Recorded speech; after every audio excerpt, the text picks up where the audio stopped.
সম্মানিত ভিউয়ার্স, আমাদের এই বাংলাদেশে আসলেই মানে একটি জিনিস নিয়ে বারবার কথা বলা হয়। মানে আপনারা জানেন এই যে জিনিসটি ঘটিয়েছে সারা বাংলাদেশের মানুষ, বিভিন্ন পেশা, জাতি, ধর্ম, বিভিন্ন পেশাজীবী মানুষ এই জুলাই যুদ্ধে কিন্তু আমরা অংশগ্রহণ করেছিলাম। তো এখানে যদি আমরা ধরে নিই যে কোনো রাজনৈতিক দলের ব্যক্তিগত জিনিস, তাহলে এটা কিন্তু ভুল হবে। কারণ ব্যক্তিগত রাজনৈতিক দল তো এই ফ্যাসিবাদকে দূর করতে পারেনি, যে বাংলাদেশের আপামর জনগণ লেগেছে।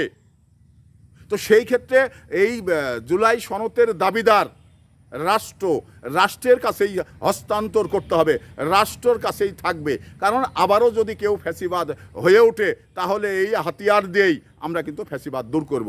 কারণ এটা কোনো রাজনৈতিক দলকে আমরা দিব, সে পুঁজি করে ক্ষমতায় যাবে বা আবারও এই ফ্যাসিবাদ তৈরি হবে, এটা আমরা দিতে চাই না। কারণ আমরা চাই বাংলাদেশের মানুষ একজন নাগরিক হিসাবে আমাদের যেটা দাবি, সেটা হলো জুলাই সনদ রাষ্ট্রের কাছে সংরক্ষিত থাকবে। কারণ রাষ্ট্র মানে এই ফ্যাসিবাদ দূর করতে পেরেছে বা আমরা জনগণ দূর করতে পেরেছি, সেই জন্যে এটা রাষ্ট্রের কাছে থাকবে, কোনো রাজনৈতিক দলের কাছে এটা দেওয়া যাবে না।